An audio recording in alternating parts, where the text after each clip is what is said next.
Shalom, and welcome back to Bnei Noach Academy. Thoughts on the Torah. Please remember to hit the like button, to subscribe, and most importantly, to share this insight and inspiration with friends and family.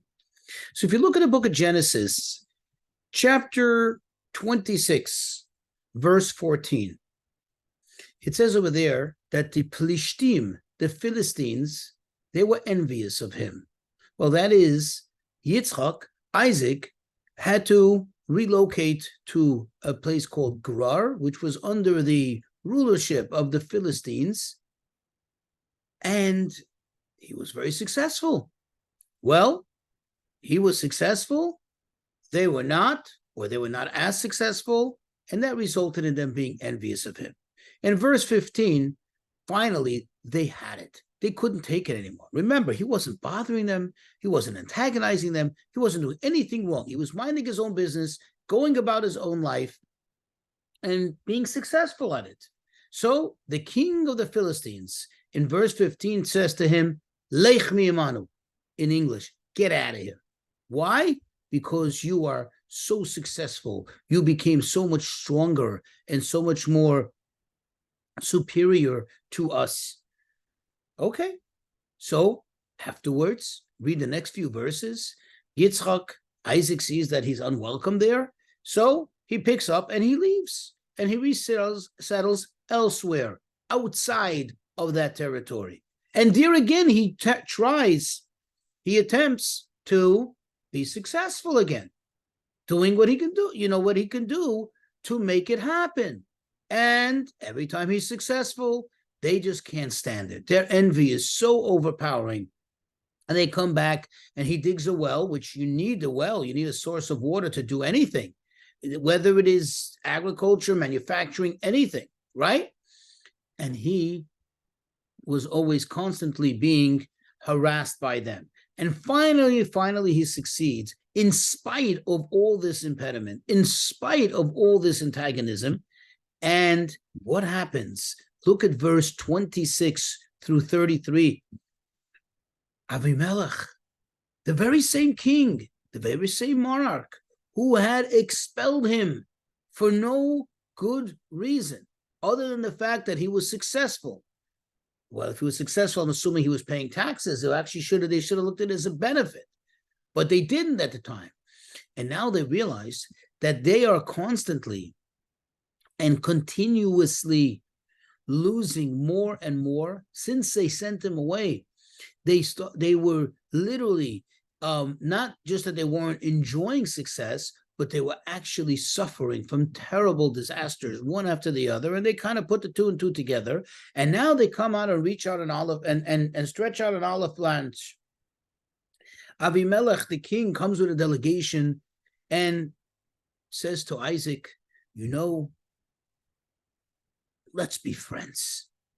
Let's make a covenant between us. Let's make a commitment of peace, like a peace treaty. Let's get along. And in fact, as soon as they showed up, Isaac is like, what do you guys want from me? You were the ones who sent me away. It's okay. I'm staying here. I'm not bothering you. Please don't bother me. And they go, no. But we didn't really do much bad to you. Look at the verses. And they say to him, please, you promise us perpetually for all generations that you're going to do only good with us, like we did with you. We didn't do any bad. And here is the expression they used. They said, as we did only good with you, and we sent you away in peace. We didn't kill you. We didn't hurt you. In other words, you should be really happy of the fact that we're so nice to you. Even though we were jealous of you, even though we tried to ruin everything you were doing, anytime you tried to have success, pick your head up and get advanced in life, we stifled that. But please remember, we didn't physically kill you. We didn't take you and destroy you. We allowed you to survive. So that's a kindness. You should return that kindness. I mean, that was their thinking. Now, I want you to fast forward many generations. In the book of Samuel 2, chapter 5, verse 6.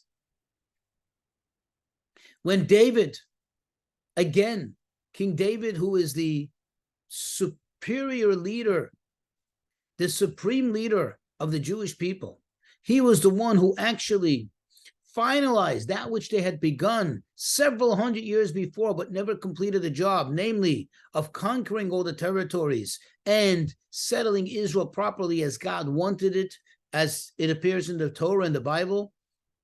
Finally, he's getting the job done. But he has a problem. You see, the Philistines, even though they kept on antagonizing their neighbors, the Jewish people who were living there, they kept on constantly doing various acts of terror and sabotage. But any time the Jews came with their armies to defend themselves, they would show them, quote, the blind and the lame, which was these two images they had, which were testimonials which were passed down from generation to generation, all the way back to Isaac and Abraham, the covenant that they made, where there was a testimony, the covenant that they made, like two massive brass plates or something like that. And on it was inscribed this covenant that we will not do you any harm. And this they constantly kept using, said, you guys can't come here. Now think about what happened here. What does it mean you guys can't come here? So you guys are aware of, not only aware of, but acknowledging, and in a sense celebrating this covenant that we will not do each other harm. But wait a moment.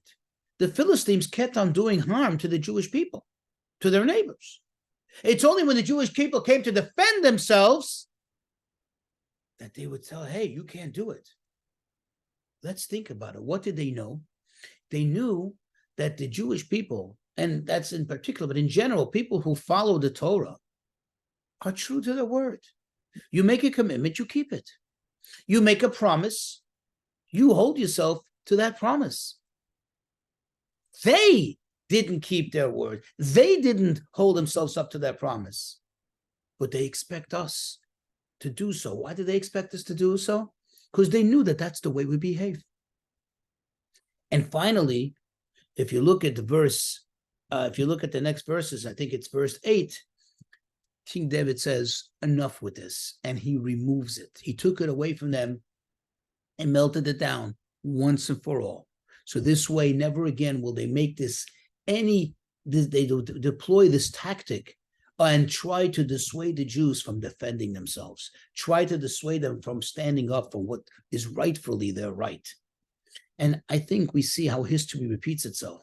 Remember, I always stress the fact that the Torah doesn't just give us stories, but rather it teaches us about life. The fact is that there are certain people, I don't know if there's any association between the Philistines and the Palestinians, the so-called Palestinians, but they behave in the most brutal and barbaric and inhumane manner. And then when you turn around to defend yourself or to put an end to it, that's when they scream, humanity, sensitivity. How can you kill little children? Yeah, how could you? Exactly, how could you? How could you send rockets on innocent people minding their own life, living in their cities? How could you come and slaughter and rape and maim and brutally torture people to death? You can't. But you could do it, but you know that the other side, they are decent people. They are people that follow God's word, and therefore they wouldn't do it. So you try to stir up their guilt, their conscience. And here is the lesson. No.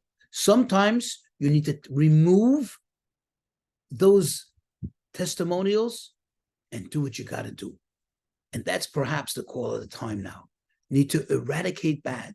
Do not let the bad play on your conscience and pull the strings of your guilt. No, don't allow it.